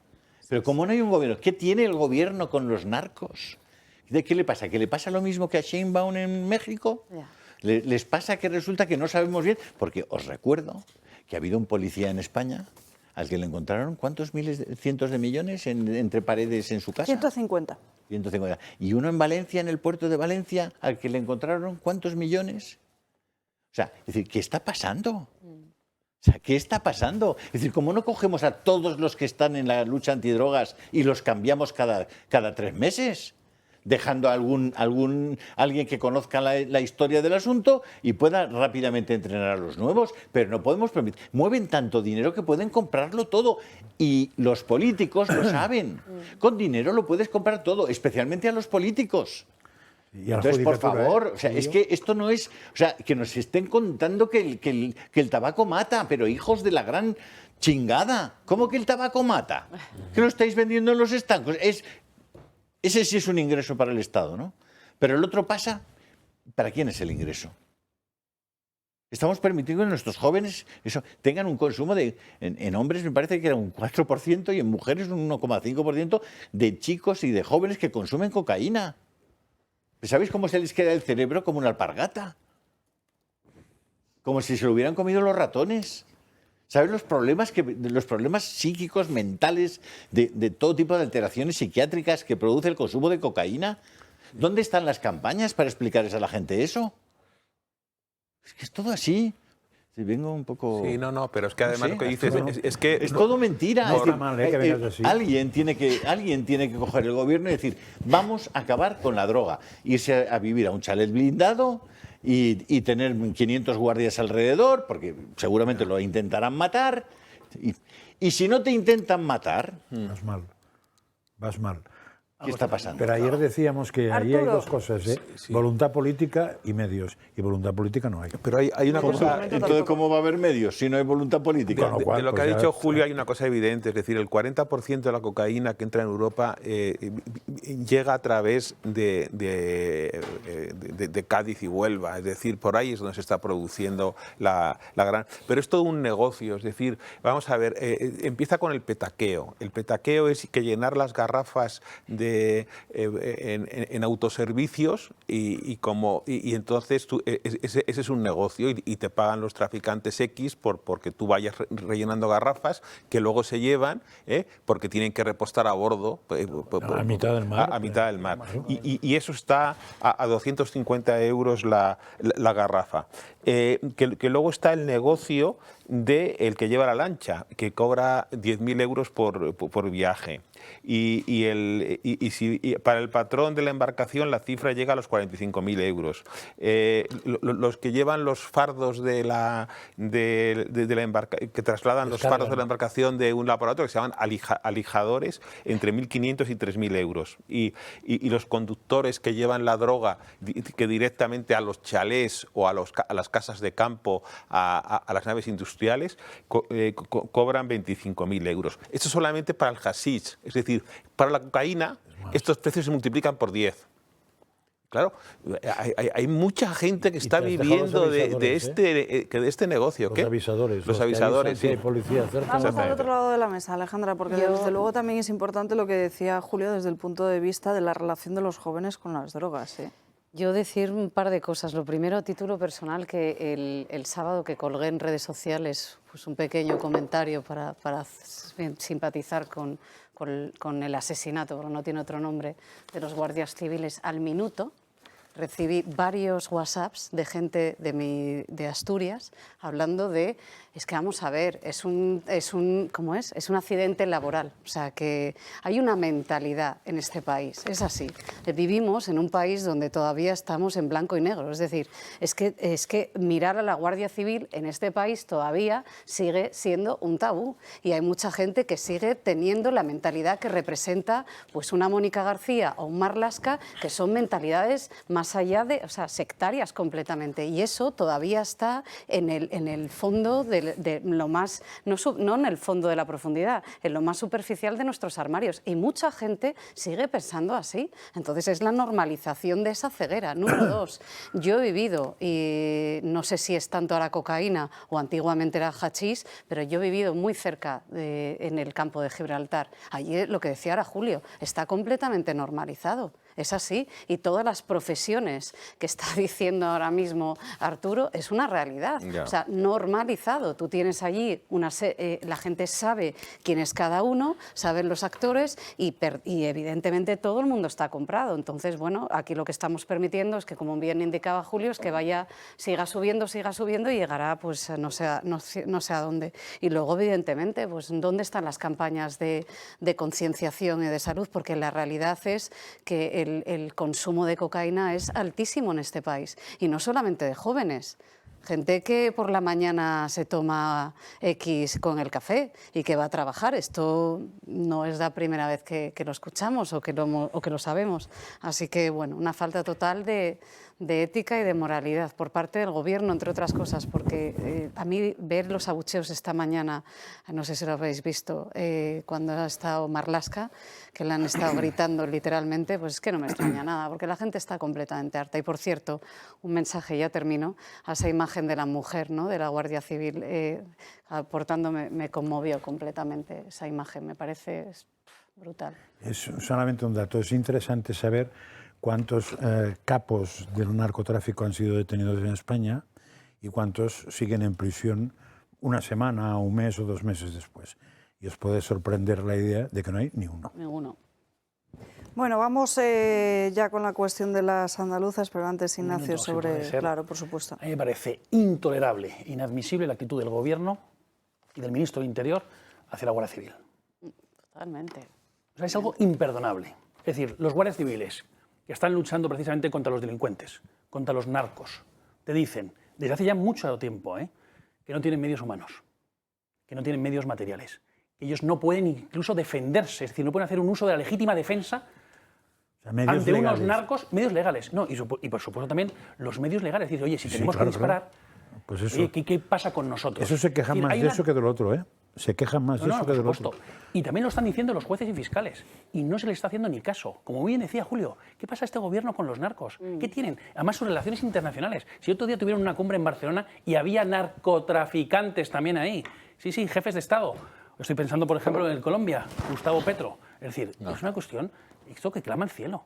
O sea, no puede ser normal que un gobierno no dote a las fuerzas y cuerpos de seguridad del Estado de los medios precisamente que requieren para protegernos a todos los españoles. Esto va de todos los españoles. Sí. Por lo tanto, esa incompetencia y esa maldad por parte del Gobierno la estamos pagando todos los españoles. Incluso podrías ampliarlo a la Unión Europea, porque en teoría están pasando por España desde África para llegar a toda Europa. Con lo cual, igual si se pediera ayuda a la Unión Europea, podrían ayudar con algún tipo de embarcación extra o cosas así. O sea, no hay voluntad política de hacer nada. Los chalecos. Hemos hablado de narcotráfico, también de inmigración. Durante toda esta campaña se ha hablado mucho de vivienda, de ámbito sanitario, pero ¿qué proponen los partidos sobre la libertad religiosa y de conciencia? Nuestra compañera Marian Vallejo se ha estudiado los programas electorales para saber qué dice cada uno de ellos. Muy buenas tardes. Muy buenas tardes, Alba. Pues vamos a verlo porque quedan 4 días para esas elecciones andaluzas. En los debates electorales se ha hablado y mucho de eso, de sanidad, inmigración ilegal y financiación autonómica. Pero no se ha hablado de religión y no es porque los partidos no propongan nada. De hecho, si miramos en los programas electorales vemos que sí que llevan medidas sobre este tema. El Partido Popular busca continuar con la comisión mixta con la Iglesia Católica para recuperar el patrimonio eclesiástico, mientras que el Partido Socialista quiere promover, si llegan a la Junta, menús escolares adaptados según la religión, como podría ser, por ejemplo, en esa época de Ramadán. Vox, por su parte, quiere blindar la objeción de conciencia ante la eutanasia y el aborto e instar a que la asignatura de religión compute para selectividad. Buscarán también prohibir el derribo de cruces, proteger festividades como son la Navidad o la Semana Santa, promover la restauración de iglesias o capillas abandonadas, impulsar una red andaluza de rutas religiosas y que se evita que se construyan más mezquitas. Por Andalucía y Adelante Andalucía llevan en sus programas electorales precisamente todo lo contrario a los de Gavira. Quieren crear un listado público de objetores de conciencia, eliminar la asignatura de religión por completo de los colegios públicos o iniciar, según dicen, la recuperación de la Catedral de Córdoba. Con respecto a otras religiones, pues estos partidos quieren blindar a los musulmanes con protocolos para así protegerlos en espacios laborales y también educativos. Salva. Marín, ¿qué más nos jugamos este domingo en esas elecciones? ¿Qué se juegan los andaluces? Me refiero a esas bases militares de las que tanto se ha hablado ahora también, fijándonos casi todos los días en Donald Trump. Sí, Sí, así es, porque no solo es la religión, sino también es defensa lo que está en juego. Una cuestión que ha estado muy presente en esta campaña. En esta región tenemos dos de las más importantes de España, la de Rota y la de Morón de la Frontera. Y a ellas hay que sumar una nueva base que se está construyendo ahora en Córdoba.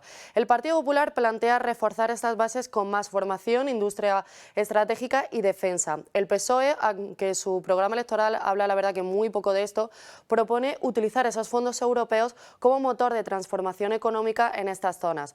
Vox, por su parte, quiere promover una mayor integración institucional, social y académica entre lo que es el ámbito militar y el resto de la población andaluza.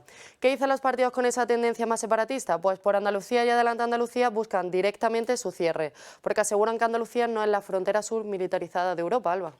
Gracias, Marín. Pues bueno, muchas cosas las que este domingo sobre las que tendrán que decidir los andaluces. Le preguntaba antes también a Arturo por esos 28 escaños, como vemos sobre esta cuestión en materia de defensa, el Partido Socialista también lo pasa por alto. No sé si consideras que puede tener alguna influencia a la hora de votar este domingo. ¿El qué asunto, perdón? Defensa. Defensa.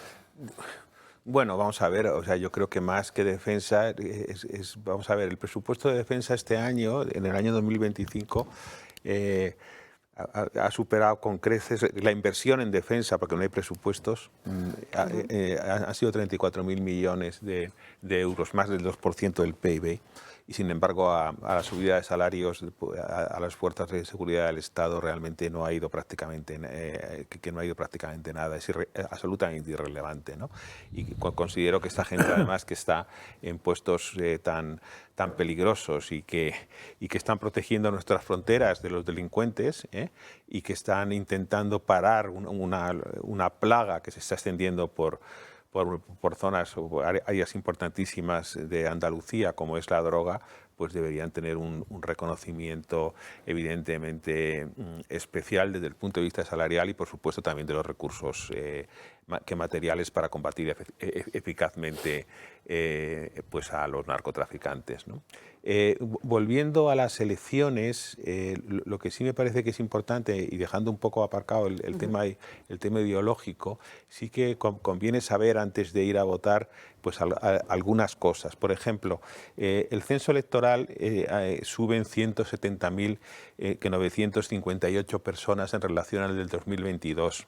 Pero se incorporan como primeros votantes este año 351.000 jóvenes, que aproximadamente es el 5,4% del censo electoral, y donde habitualmente se produce una abstención superior al 50%. Esa es una... En fin, hay que dar mensajes para intentar de alguna forma alentar el voto de los jóvenes. Que vamos a ver, en segundo lugar, desmitificar una cosa. Adelante Andalucía es el partido que fundaron Kichi González, alcalde de Cádiz, y Teresa Rodríguez, su mujer, cuando era alcalde de Cádiz, y ella era la líder del partido. No es un partido andalucista, es un partido de izquierdas que su líder ha dicho que quiere votar, que si hay mayoría, que él desde luego va a ir con el PSOE, con Podemos, con Izquierda Unida, etcétera. Lo digo para que no haya confusiones. No, es que estos son andalucistas. Su máxima del gobierno es que quiere una izquierda alegre, que lo pase bien y que tenga tiempo libre. Eso es uno de los puntos fundamentales de su programa electoral. Y luego, para mí, las cuestiones esenciales. Es decir, he leído la encuesta del País y la encuesta de Sociométrica. La encuesta de Sociométrica, del País, que le da el 2% del voto a Salt, que es se acabó la fiesta. Y la del Español, de Sociométrica, le da el 3%. Estamos hablando, si la participación se mantiene a los niveles de la otra vez, que fue el 58,36%, adaptándola al nuevo censo, que estos podían tener entre 80 y 120.000 votos, absolutamente improductivos. Es decir, saco a colación el caso de Ciudadanos, que se presentó en Andalucía en el 2022 y sacó 120.870 votos, el 3,29%. Sacó 0 escaños. Es decir, quiero alertar de que ese voto es un voto que no computa, no tiene eficacia, es absolutamente improductivo, es un voto tirado a la basura. Sin embargo, ese voto, y he hecho los cálculos, si por ejemplo he restringido un poco la franja entre 80 y 100.000 votos. El 60% de ese voto que fuese a Vox, porque que mucho es un voto de protesta, que en muchos casos joven y tal, que está identificado también en grandes aspectos con Vox, pues significaría que si Vox, que tiene chance de conseguir un escaño, imaginemos, en 5 provincias, porque en algunas es el primer partido, es el primer escaño, es decir, si hubiese un escaño más en esas provincias, se lo llevaría a él, con lo cual está en la chance de que si uno lo pierde, pasar a eso. Pues bueno, vamos a suponer que son 5 y que lo más probable es que no gane todos, que gane 2 o 3. Pues bien, ahí se juega en estos votos que no van a ir absolutamente a ningún lado, que son votos perdidos totalmente y que pueden hacer un daño, y que son votos que van a la izquierda de forma indirecta, y desde luego no van al bloque de la derecha, ¿no? Que también que los votos nulos, que fueron el año pasado el 1,12% aproximadamente con el nuevo censo, que son 45.000 votos. Hombre, si estás enfadado, si te quieres no ciscar en quien sea y tal, que la mejor forma es de votar a gente que puede de alguna forma cambiar el sistema, y es también tirar el voto nulo. Y luego también hay una bolsa de votos que ya veremos cómo se manifiesta, que fueron los 120.000 votos que sacó Ciudadanos. Me parece también importante, y hay que prestar una especial atención de lo que puede pasar en Huelva, que Huelva ha sufrido 2 tragedias en poco tiempo: Adamuz, que muchos de los 46 muertos de ese accidente, donde hay responsabilidades absolutas por parte del gobierno, de negligencia y mala gestión clarísima, y que son onubenses, y luego también el asesinato de estos días de los guardias civiles, que han conmovido a la sociedad, pues es posible que tengan una incidencia electoral, ¿no? Y yo poco más que decir desde el punto de vista de cosas que pueden ayudar a lo mejor a reflexionar al votante, implementar también acciones, porque estos de Salt es mucho redes sociales, y creo que estos mensajes, para que la gente lo sepa, que su voto va a la basura, que no va a tener ningún tipo de incidencia, porque con el 3% como mucho no consigues nada en Andalucía, y sin embargo que pueda haber provincias donde esos votos puestos a trabajar con una opción que sí que tiene posibilidades incrementa la representación. Vamos a seguir hablando de ello, pero es que no quiero hacer esperar más a Gemma Hidalgo, que es quien nos acompaña, asesora energética en Comunidad Solar, que es una compañía española que está desarrollando soluciones para ayudar a hogares y empresas a reducir su factura eléctrica y ganar independencia frente al mercado energético. Además, lo hace en un momento clave tras la aprobación de una nueva medida que reduce el IVA de la energía del 21 al 10% en algunos modelos y amplía el radio de consumo del autoconsumo colectivo de 2 a 5 kilómetros. Gemma, muy buenas tardes. Empezamos por esa noticia de actualidad. ¿Qué supone esa bajada del IVA en la energía? Hola, buenas tardes a todos. Pues es muy buena noticia, ya que permite poder invertir y poder tener nuestros propios paneles junto con baterías por un 11% menos de inversión total, lo cual cuanto menos paguemos por los activos, mayor ahorro supone al final. Bueno, también se ha aprobado la ampliación del radio del autoconsumo colectivo de 2 a 5 kilómetros. ¿Por qué es tan importante este cambio? Pues porque nos permite llegar a muchísimas familias para que tengan energía de proximidad, por lo tanto, nos ahorramos una buena parte de la factura eléctrica, que son los famosos transportes. Por lo tanto, gracias a este cambio de ley, permite, y también invitamos a cualquier persona que disponga de un espacio para hacer instalaciones y así poder llegar a más familias y, como digo, poder tener mayor ahorro en factura. Son muy buenas noticias, tanto la parte del IVA para entrar en un tipo de proyecto de remoto y energía de proximidad. ¿Cómo encajan esos cambios con los diferentes modelos que se ofrecen desde Comunidad Solar?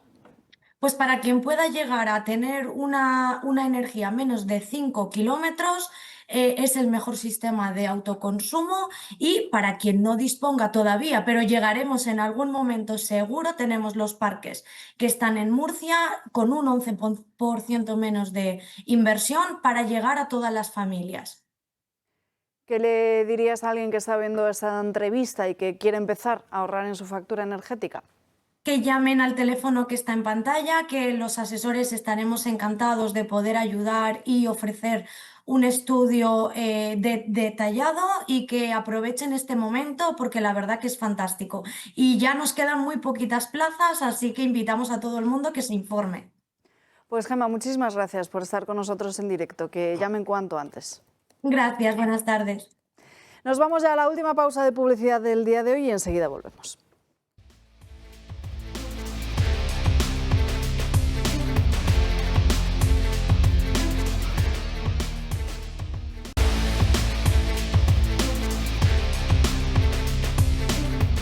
Recta final del programa, últimos 15 minutos. Quiere Julio contar una cosa de Florentino e Iberdrola, pero antes el viaje de Donald Trump a China y los temas clave que van a estar encima de la mesa, desde la inteligencia artificial hasta Taiwán, sin olvidarnos, por supuesto, de las tierras raras. El nuevo encuentro entre Xi Jinping y Donald Trump, la primera gran cumbre bilateral entre ambas naciones desde 2017, sentará a ambos líderes durante 36 horas con multitud de temas a tratar. Uno de los más centrales sobre la mesa será la guerra en Irán, un conflicto que tiene a ambos afectados y sobre el que Trump tiene previsto hablar largo y tendido. Vamos a tener una larga conversación sobre ello. Creo que se ha portado bastante bien conmigo, honestamente. Si te fijas en el bloqueo, sin problema. Obtienen gran parte de su petróleo de esa zona. No hemos tenido ningún problema. Es un amigo mío.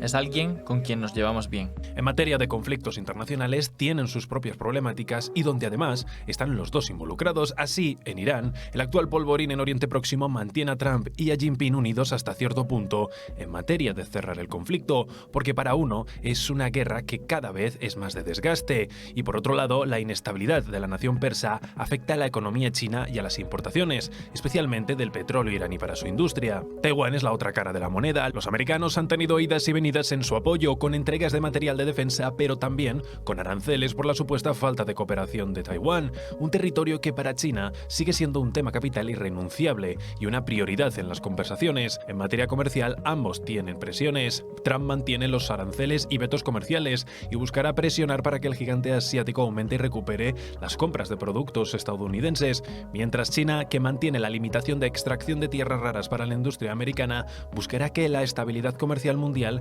regrese a un nivel normal lo antes posible. Y en cuanto a la inteligencia artificial, la propia carrera que existe por ver quién la liderará, y donde Estados Unidos, que mantiene la delantera y veta la venta de su tecnología, choca con una China que posee el primer paso de producción para conseguir superarla con los años. Ejes clave de una cita que, tras el encuentro de estos dos gobernantes, los más poderosos del mundo, definirán los caminos a seguir de ahora en adelante en estas materias. Vamos a seguir muy de cerca qué es lo que significa y todo lo que implica este viaje de Donald Trump a China. Como nos queda muy poquito tiempo, poquito menos de 12 minutos.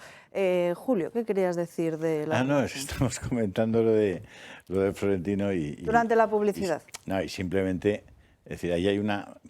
Florentino, desde mi punto de vista, Florentino tuvo una guerra durísima contra Sánchez Galán. Era ACS contra Iberdrola. Arturo la recordará y por fue la OPA. Sangrienta. Sangrienta. Obviamente esa guerra ha dejado heridas. Y cuando ayer decía que tiene acento mexicano el que está amenazando al Madrid y tal, y le animaba a presentarse a Riquelme, que es socio de David Mesonero, que es el yerno de Ignacio Sánchez Galán. Entonces lo que hay ahí es un intento de Sánchez Galán, por vía interpuesta, a través de otras personas, de darle un golpe muy duro a Florentino. Es lo que hay. Es decir, por eso no puso nombre, pero habló de una eléctrica. Pues esa es Iberdrola. Es decir, Sánchez Galán, que es un hombre que está al servicio del PNV, fundamentalmente, también parece con ganas de meterse con el Real Madrid, ¿no? Y eso a Florentino, que es un madridista profundo, pues le hierve la sangre, ¿no? Es importante que expliques eso porque sí, no, enmarca bastante la cosa. La batalla es decir, Iberdrola ha gastado en los últimos 5 años en publicidad en medios por encima de 150 millones de euros. Entonces, claro, los medios son muy cariñosos con Iberdrola y con todo lo que hace Iberdrola. Claro.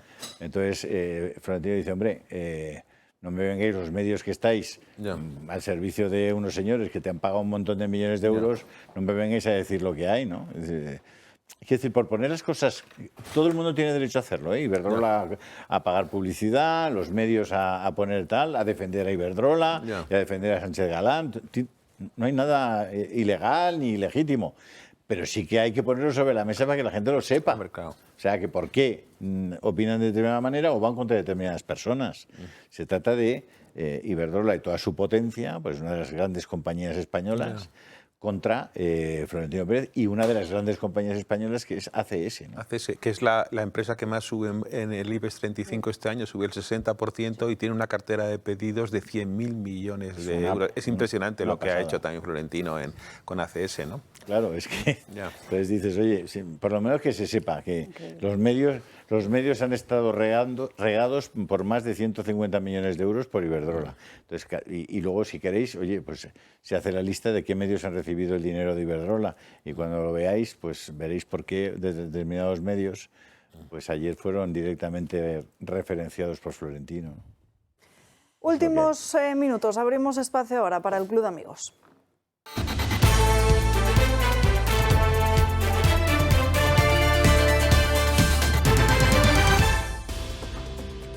Paula Cruzado, ¿qué tal? ¿Cómo estás?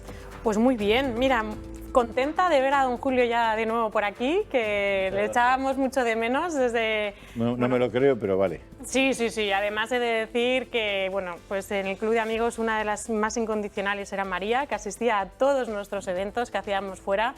Siempre nos acompañaba, siempre nos daba nuevas ideas para regenerar el club, venga, tenéis que hacer esto, así que desde aquí, de verdad, que le mandamos un besito a ese nuevo ángel que tenemos arriba, que nos cuida mucho el Club de Amigos, que quiere que este medio de comunicación y sobre todo el club siga creciendo y creciendo porque siempre nos daba nuevas opciones, así que desde aquí un besito para ti, María. Y ahora cierro paréntesis, seguimos con nuestra agenda del Club de Amigos, que bueno, pues no para, es la penúltima sesión del ciclo de Locos por el Quijote, que bueno, en este personaje, en este capítulo, va a ser muy divertido porque se va a dar cuenta, bueno, pues el Quijote de que es un personaje famoso y lo vamos a ir descifrando con José María Benítez.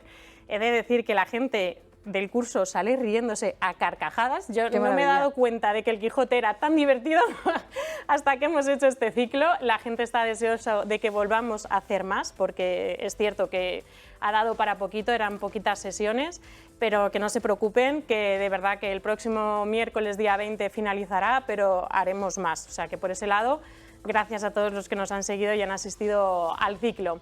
Decir que también, hablando de libros, José Javier Esparza presenta su último libro, que va a ser, bueno, pues Reiniciando España. Nosotros hemos puesto el título de que si España tiene botón de reinicio, porque cada vez lo vemos más complicado. O sea, se va haciendo tal maraña, nos van quitando tantas cosas que verdaderamente eran parte de nuestra historia, parte de nuestros principios, parte de nuestros valores, que saldremos de duda con José Javier Esparza. Podrán adquirir el libro tanto de forma online como de forma presencial dedicado por él.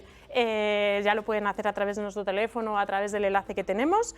Como digo, será el martes día 19 a las 7:30 de la tarde. Y también, bueno, recordar que tenemos esa conferencia con Miguel Reseco, que estuvo anoche en El Gato con José Javier Esparza hablando de, bueno, pues de una de las batallas más importantes, que es la batalla de las Navas de Tolosa, que, bueno, pues cómo un acontecimiento que duró pocas horas pudo cambiar la historia de España. Así que será el miércoles día 27 de mayo a las 7:30 de la tarde. Decir a todas aquellas personas que se pueden apuntar, ya sea de forma presencial o de forma online, a través de nuestro teléfono o de la página web del Club de Amigos, que es clubdeamigos.eltorotv.com, en el apartado de agenda. Y sobre todo, ya me queda solo recordar a todas aquellas personas que sé que nos siguen día a día, que se hagan socios del Club de Amigos, que hagan posible que este medio de comunicación siga creciendo como crecimos día a día y construyamos esta televisión que construimos juntos, ustedes desde su casa y nosotros trabajando duramente para que pues podamos seguir alzando la voz y sobre todo defender esos principios, esos valores que la sociedad de hoy en día carecemos. O sea, dicen el logo o el eslogan que se está llevando en esta campaña de las elecciones, sentido común y prioridad nacional. Pues esto es el Club de Amigos, tener sentido común, o sea, apoyar a un medio de comunicación como este y prioridad nacional, porque si cerramos no se van a enterar de nada, así que se tienen que dar de alta en el Club de Amigos. ¿A dónde os llaman? Muy fácil, que no se sepa el teléfono del Club de Amigos, no ve la tele. Es el 916162464, 916162464 o escríbenos un correo electrónico a clubdeamigos@clubdeamigos.org. Que también ahí os pueden resolver las dudas que tengan sobre las donaciones, que si esto como lo meto en la declaración de la renta... Bueno, te diré, Alba, que somos el teléfono de la esperanza. Todo el mundo que llama al Club de Amigos con un problema sale resuelto, así que nos llamen al teléfono del Club de Amigos. Un profesor que tenía yo en Derecho que decía, usted venga cuando quiera, cuando tenga cualquier duda, que yo se la ampliaré con mucho gusto.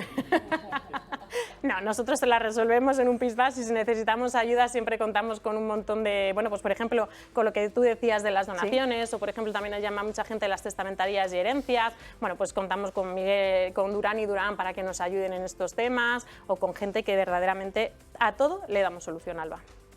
Pues Paula, que os llame 916162464, clubdeamigos@clubdeamigos.org. Repito, 916162464. Gracias, Paula. Que el Club de Amigos es como la IA, no tiene límites. No. Lo resuelve todo. Todo. Bueno, en página de corrupción, no sé si habéis visto, que lo publica hoy The Objective, como desde el Gobierno, desde el Ministerio de Interior, Fernando Grande Marlaska ha blindado a Begoña Gómez después de ese momento vivido con Vito Quiles hace apenas unas semanas, después de esa bronca que se viralizó. Pues fíjense, el Ministerio de Interior dedica sus esfuerzos a proteger a Begoña Gómez y no a garantizar la seguridad de los españoles de Andalucía, como por ejemplo con la cuestión del narcotráfico, no a los agentes, en fin. Sí. Bueno, también yo le pediría que protegiera también la libertad de expresión y la libertad política para todos esos actos de Vox que son sistemáticamente atacados por verdaderos salvajes y antidemócratas y que el Ministerio del Interior muchas veces hace la vista gorda para que incluso pueda peligrar la seguridad física de los afiliados y los votantes y los que tienen cariño a ese partido político, ¿no? Voces. Lo que está diciendo Julio. Y aparte que luego a esta gente el gobierno los indulta. Se reúnen en Consejo de Ministros a estos condenados, a estos energúmenos que atacan las libertades y derechos de todos los españoles y en particular, por ejemplo, la libertad política de Vox. Claro, y la verdad que pensando precisamente en indulto digo, ¿y si finalmente fuera condenada Begoña Gómez? Si finalmente se le condena, estoy convencido que el gobierno lo indulta. O sea, si les da tiempo, este gobierno indulta también a Begoña Gómez. También al hermano, que hablando de eso, ahora también se abre la causa del hermanísimo de Pedro Sánchez, porque están en esto, igual que por ejemplo con Ábalos, ¿no? También lo hemos dicho muchas veces en esta casa, que en el fondo lo que está buscando el gobierno es, por un lado, que Ábalos no cante, y es verdad que por ahora lo han conseguido, precisamente para luego devolverle el favor. Y ese favor se puede hacer bien en forma de indulto o bien también con un procedimiento ante el Tribunal Constitucional. Es decir, si llegan a pensar, oye, que puede ser que se haya incurrido en algún error, y de hecho es lo que constantemente Ábalos está apuntando. No sé si os fijáis cuando dice, se me estaba investigando cuando yo era diputado. Yo era el presidente de la Comisión de Interior y ya se me estaba investigando sin haber solicitado todavía el suplicatorio.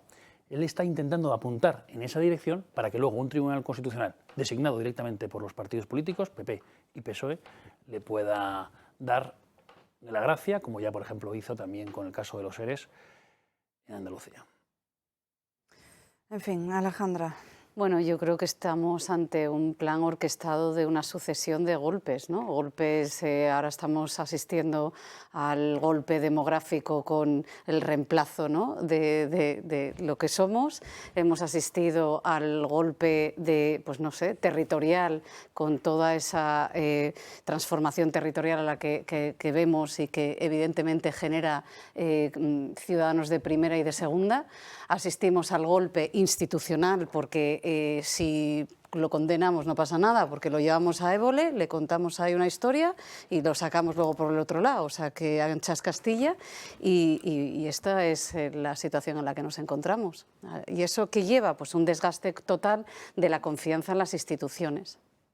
En fin, nos queda nada, un poquito menos de un minuto, que vamos a aprovechar para alimentar tus redes sociales, Julio, porque a partir de ahora vas a estar publicando en Telegram, en Twitter, en WhatsApp, ya tienes de todo. Sí, en Twitter me divierto, porque no sabes cómo me insultan. Siguen metiéndose contigo. Sí, pero bueno, son gente divertida, la verdad. Sí.